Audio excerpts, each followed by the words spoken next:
ladies and gentlemen, everyone around and in between. It is Debate Sensei NPDA edition. This is where we talk about things that are relevant to competitive NPDA debate. That's the National Parliamentary Debate Association. I have a resident expert from that association, Gabe Gravel. Thank you, Gabe, for being here. Good to be here again. Excellent. So what we're doing is we're taking a topic from a recent tournament, the Steve Hunt Classic in Portland, Oregon, and that was just a couple weeks ago. But I think this is going to be posted a little bit later. This is the military presence in space. The United States federal government should substantially increase its military presence in space. So this topic happened at a recent tournament. How was it received? Let's say about that. I think it was received rather positively. I know people in a few prep rooms who were both on the AF side for this topic. I know that we like this topic. This topic gives a lot of ground on both sides, in my opinion. Okay. Space militarization lets you get links based on both military and space, which is kind of nice. But this is also there's a lot of AF flexibility in this topic. There's a lot of different ways you could fulfill this topic with a plan that's still generally linked to, I would say, most disads that you would think of writing on the negative. Okay. Well, let's dissect a little bit some of the terms in this resolution. Okay. So now, not too many people really delve into the USFG as a term, but substantially increase. Sometimes this becomes a sticky point. Do you ever have a strategy for resolutions that use the term substantially increase, either on the affirmative or the negative? I know in policy, it's a lot more common to read a topicality argument that defines either the word substantially or significantly at a certain threshold. I don't know how common it is at the higher levels, and I don't know where people are picking those amounts these days. But I do know that argument is a lot less common in Parley. That's for a couple of reasons. The first is that the topics change. So when you have a topic that you have all year, you're more likely to sort of be able to generate a more stable idea of what we consider substantial or not substantial. The other reason applies to both policy and Parley, which is just that it's really difficult to come up with a specific bright line that doesn't exclude the right things or include the right things, right? If we say it's 100% versus 50% versus 10%, it's difficult to really justify a specific bright line as opposed to, something else. Right. Man, even if I try to go down that route, if you're like increasing by 50%, what if you like increase 50% of the personnel in space? Like there's, like just the number of people that are up there that are, part of the military. Yeah, I think it would, a sort of percentage interpretation would be kind of rough on this topic because technically right now there are zero military personnel, or there's technically zero military presence in space. Yeah. I could see defining substantially as you have to put like a weapon in space as opposed to I could understand just reclassifying NASA under the U.S. military for some sort of like funding advantage or some tricky AF like that. That would arguably not be substantial if we're not changing the personnel in space, just reclassifying them to be military. I could also see something that you have to literally put troops in space. That might secure more specific link ground for the negative because that would require obviously a lot more rocket launches and like life-sustaining equipment to be in space. We also don't really have like U.S. only space stations that we could station troops on. Okay. It would be weird to put U.S. troops on the International Space Station, although you could do that under this topic. Generally speaking, though, I didn't hear of anyone reading substantially T on this argument. Don't think it's a great argument generally. Especially because I think almost no matter what the AF does, the neg has some pretty core disads that it can read. All right. You already touched upon a little bit about what space military presence means. Like, does it mean weapons or anything like that? Was there any other sort of, I don't know, strategic ground that you can hew out of that term at all? Space military presence. Yeah. So one, you could define. I mean, it would be a little difficult to define specifically if this means like in orbit or like on the moon or something. I think all of Okay. that would be kind of maybe arbitrary, but definitely I think like a reclassification of existing U.S. personnel as military members, I think would be interesting. The U.S. Army does have a corps of engineers, so Hmm. it's not like uncommon that there are not just soldiers who just do soldier things under the military. Right. I think that would be a little bit of a tricky AF to write, but I think you could probably figure something out there. Hmm. I think you could also write something about asteroid defense. You Okay. could call certain types of like ballistic weapons or kinetic weapons that we would target at asteroids as military presence, but then completely focus the AF on asteroid defense generally and try to avoid certain military disads that way. And then obviously, as I said, you could decide either to put troops or not troops or just weapons or whatever into space. And I think all of that sort of the AF gets to choose. Okay. So that term really what it does is open up the door for a number of different affirmative strategies, basically, right? It's like that's kind of Mhm. where the whole round pivots, like people waiting for that definition. It's like, all right, this is what we're talking about now. Yeah. There's a lot of AF flexibility, but not AF flexibility in a way that it makes it difficult to predict the general direction of the Right. AF. All right. Well, let's go with that then. So let's say that you have to debate this and you're picking out a strategy. Um, let's say that, and you in the back of the room, you got someone who is just straight up policy, and you're like, all right, let's just run a straight up policy round. What policy do you kind of like on this on the AF?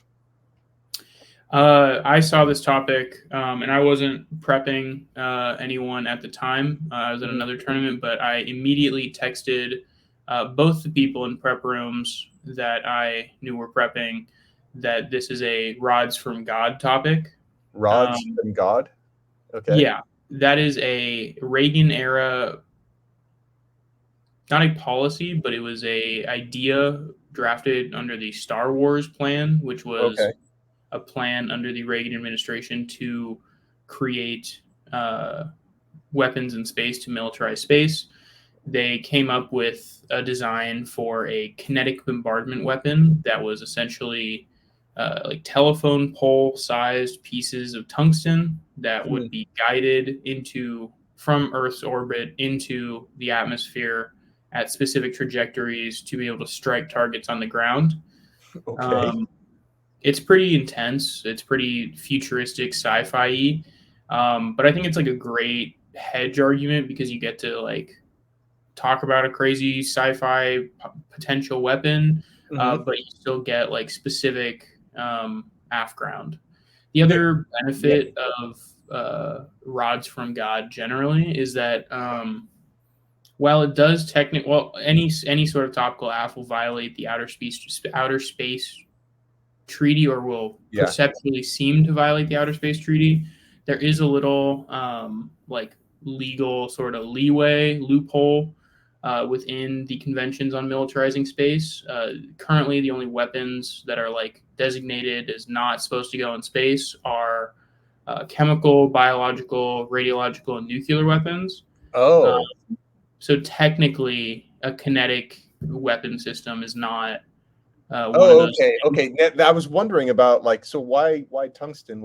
Is it something about the chemical makeup so it enters the atmosphere, or but it's really more about the fact that it doesn't fit into any of those other categories. Yeah, well, so Okay, tungsten specifically because it's extremely dense and it will like not disintegrate or break up on entry into the atmosphere, but then it's also super heavy. So like when it Yeah. strikes the Earth, it is extremely devastating. It's essentially like a personalized meteor system. Okay. Okay. The idea is that you can drop like kinetic Yeah. weapons instead of. A pinpoint. Yeah. Yeah. Yeah. Absolutely. Okay. Okay. And just go straight up like this like a national security um affirmative, basically, huh? Yeah, that was just the idea I had, though. I do think Yeah. like you can do a whole lot of things. I think rods from God is a little goofy because it's like a ridiculous weapon that theoretically we don't even know if it works. I would Okay. say a maybe more reasonable topical affirmative would be anti-satellite weaponry. Okay. Um, this is something that's being developed by all the major militaries currently. There doesn't exist any anti-satellite weaponry that we know of in space, Mhm. but the idea is that you're able to take down enemy satellites very quickly to disrupt their like chain of communication. Okay. Okay. That one, yeah, that seems a lot more practical. Yeah, Um, but that one you'd still have to deal with the outer space treaty, probably. Um, yeah. Basically, anything you do under this AF, the point is that it violates the treaty, or it will be seen as violating the treaty, which will probably cause other signees onto the treaty to no longer respect it or also pull out, which will, you know, yeah. Yeah.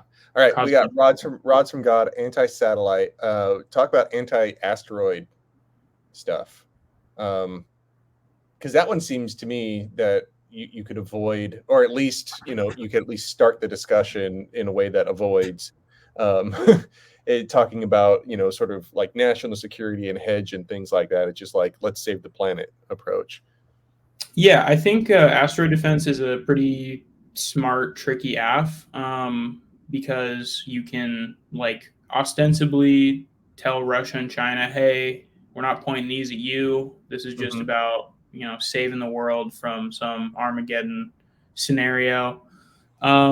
Technologically, it'd probably be very similar, though. Like Hmm. whatever we have to stop an asteroid, which again is like theoretical potential, is Hmm. probably just going to look a lot like any other sort of weapon we would put in space. The idea is just that we're pointing it at asteroids, not other countries.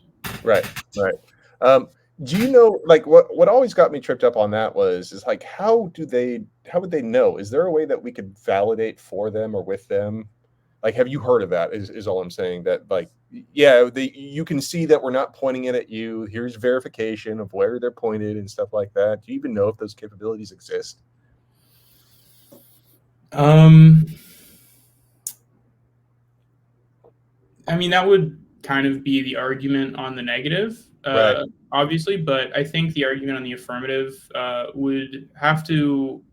you'd have to find some specific Yeah. indication that these countries have communicated on this issue at some point, Hmm. probably to make a good argument. Yeah. You could also make the argument that everybody's intelligence um, departments are good enough to be able to like verify stuff like that. Yeah. Um, the issue though is that like even if like there is diplomatic engagement and people have talked about this and they know that it's not going to be pointed at countries, it doesn't mean that it couldn't at a later date, right? Right. If it's strong enough to stop an asteroid, it's probably strong enough to shoot at a country. So it is difficult, and that's why I think that while it's a fun, smart, tricky AF, again, it probably still links to everything that Right. the So negative. let's do that. Let's transition to the negative. And the number one thing that people need to know about is this outer space treaty. Basically, it seems like um, like 99 out of 100 AFs are biting on that treaty. So what do you know about the outer space treaty? Any sort of background or details? The Outer Space Treaty is a treaty that has been signed by all the major space-going nations. Um, it essentially says that we would not be militarizing space. It also lays out a lot of sort of like declarations about the use of space, kind of similar to a lot of the declarations that countries have about like Antarctica, that it should be used Right. for like, the common good. We're not like using it to like set up like territories or military installations. It should be like you should be able to freely explore it. It should be used for like different celestial bodies should be used for peaceful purposes. Um, and like the idea that we should be conscious about how we use space. So like we shouldn't overly pollute it or like shoot a bunch of like radioactive waste into orbit to try to get rid of it or something like that. That one is that provision's a little like looser and it's difficult to really like hone down. As we'll get to this on the negative a little bit when we talk about more specific disads, but there is like a large problem with the amount of space debris in orbit currently, which like ostensibly we're not putting space debris up there on purpose. It's an accident. Right. It's a byproduct, but it's still an issue for different like future rocket launches. So the Outer Space Treaty is essentially a binding diplomatic agreement between all the major space-going countries. How did you deal with treaty violations on the neg? When you're like, okay, and this violates a treaty, how do you impact that out? What was your strategy, or did you have one, or do you know of anybody else's strategy? So the main sort of scenario is that other countries will pull out of the treaty, which you just kind of impact out to mean that they will also militarize space and there'll be some sort of escalation. Really, the argument is that there is escalation. Pulling out of a treaty is sort of just like a perceptual link. Got it. Because it signals to other countries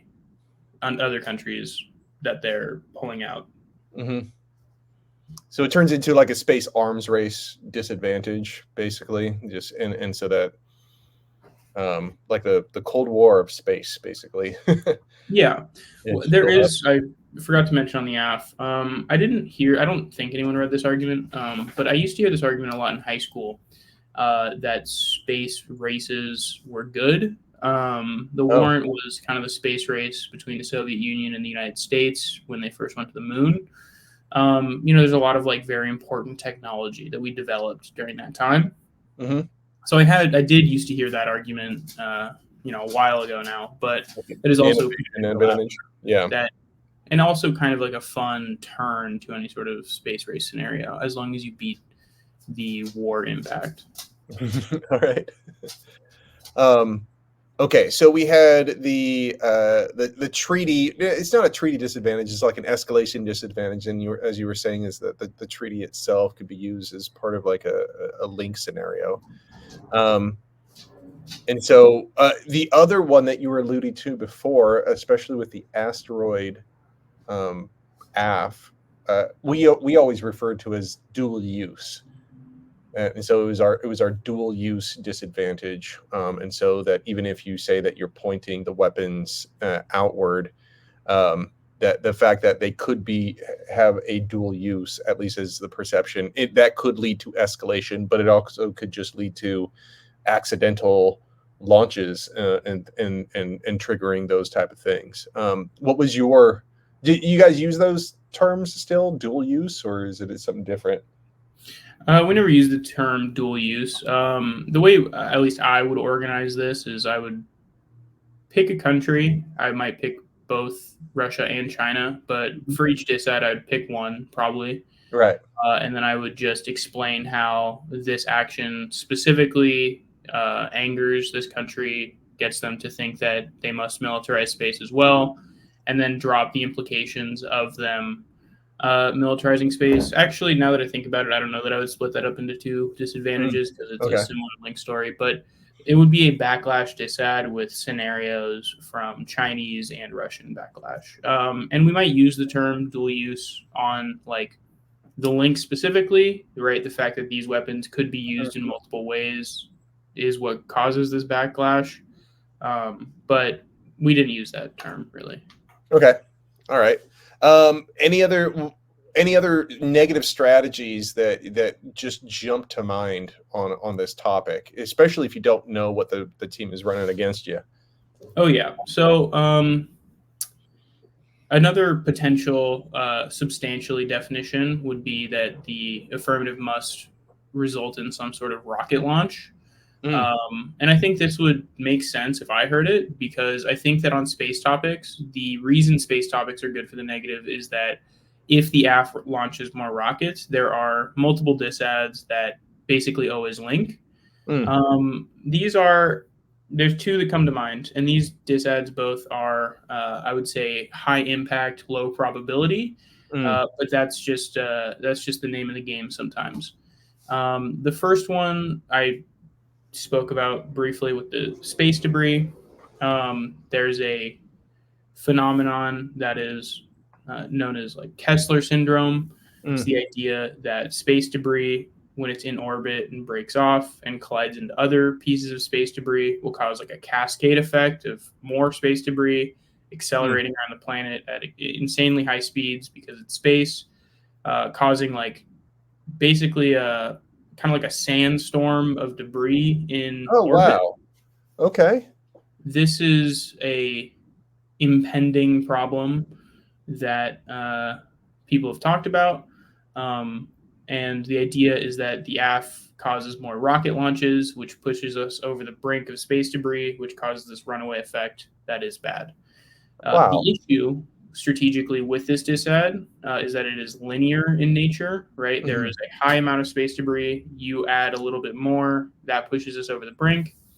And also, every solution that anyone's come up with for space debris relies on um, sending more rockets into space, right? Like we can't get space debris out of orbit without going into orbit first. Mhm. So it is extremely linear, is sort of the problem. Right, right, right, right. It's still a very interesting topic. Yeah. Like, sometimes I just like hearing about these little bits of trivia and how they're worked into a disadvantage. I think that's, Mhm. and then just forcing the affirmative to answer it somehow, to identify the linearity of it and respond to it in such. Yeah. I Kessler syndrome's a personal favorite. Yeah. Um, the other disad is similarly linear and a bit more ridiculous, but might be my personal favorite disad. I've joked with my old partner that once you read this disad and you go for it, that's when you start to really understand debate. Uh, it's it's the like I know kung fu moment in the Oh, Matrix. right, right, right, Just right. really sort of see the Matrix, get everything downloaded. It's a turtles disad. So there's a bunch of sea turtles, loggerhead sea turtles, that live in Cape Canaveral. Okay. And there are only two places in the world with like the conditions of like I think it's the type of vegetation in the ocean as well as like the warmth of the water that Uh-huh. loggerhead sea turtles can like have their babies, where they Okay. can like lay their eggs.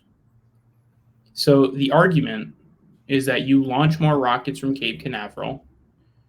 Rocket launches are super bad for the environment. They produce a ton of heavy metals because they're just like they're burning a ton of rocket fuel. Mhm. This kills the turtles in Cape Canaveral. Loggerhead turtles are a keystone species because uh, of like the plant life and other smaller animals that use their shells as mini ecosystems. Okay. And they're also migratory, which means that they affect multiple different ecosystems, which means that if you kill the loggerhead turtles, you kill other other species and other ecosystems, which causes what we call a trophic cascade, which kills all sea life and causes global extinction. There you go. Because the So turtles, maybe disadvantage. bring that up next time you're teaching argumentation and you're going through. Yeah. But it's a ridiculous argument. It's similarly linear, Yeah. but it might be my absolute favorite disad that we've ever read. Okay, so let's talk about other ways to frame this debate, interesting interpretations, and things like that. I saw one about instead of weapons, and that military can be about like search and rescue operations. That like the military, like maybe they have like they put in a special sort of system in outer space just for the purpose of search and rescue. Yeah, Uh, that would be interesting. I think any sort of AF like that would run into a topicality shell about what right. constitutes military presence. I Hmm. think you can certainly win an argument that military presence includes things like surveillance and search and rescue. Um, if you define the Coast Guard as the military, you Right. certainly have access to like search and rescue stuff. That's kind of like their main thing. Right. And there are a lot of really good arguments about the Coast Guard specifically being important for search and rescue missions and like natural disaster relief and Right. all these different things, which I think is a very clever sort of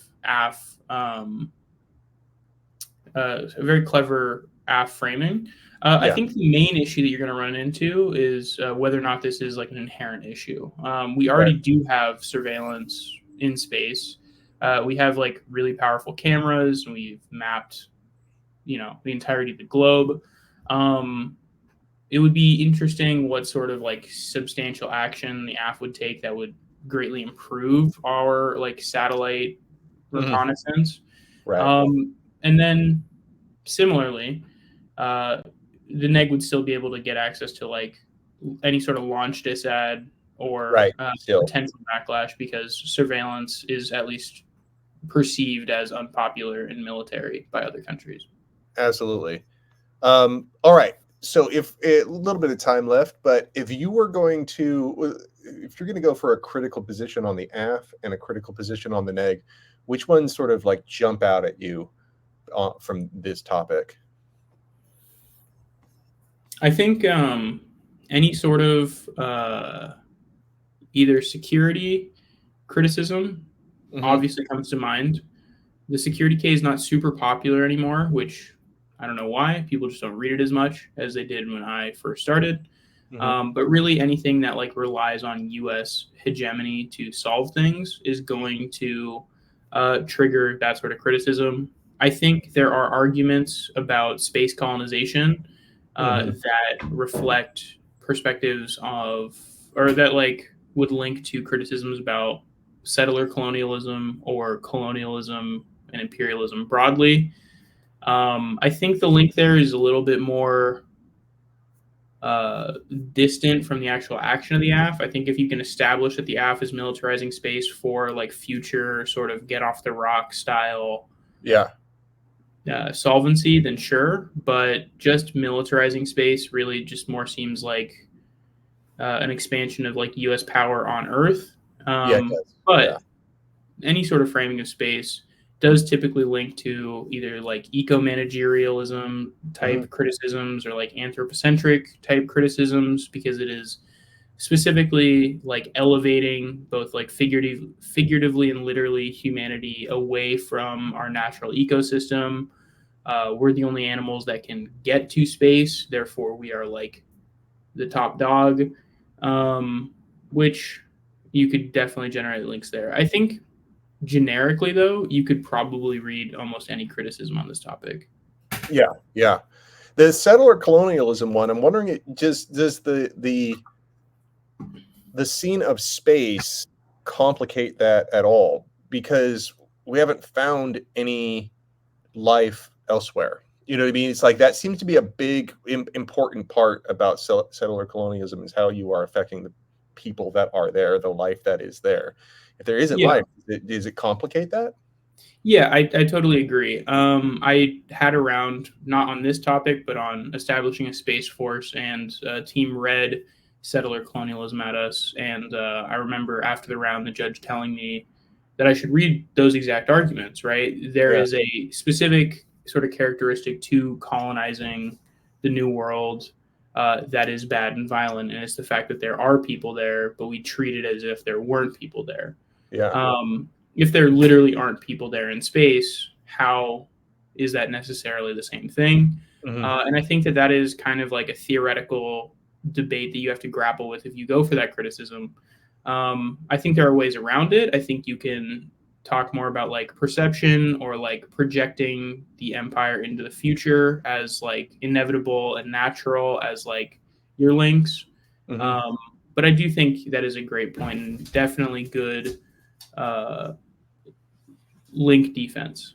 Yeah, it's like because you have these really strong critiques, but you got to remember how sometimes they are contextualized in the debates and how the context of the topic will actually affect the efficacy of the critique in the first place. So people got to really apply that. Well, I think that about does it. Thanks, Gabe. I do love this topic. I like a lot of space topics. I like topics like, whether or not aliens would be impressed by us, whether or not we should assume that extraterrestrials are hostile. Those ones are great because, there's no absolute evidence. It's pure conjecture. I really like those. So, thanks for helping sort of uncover and unpack some of these ideas. And we'll be back in the future to do some more. Okay? Perfect. All right. Thanks.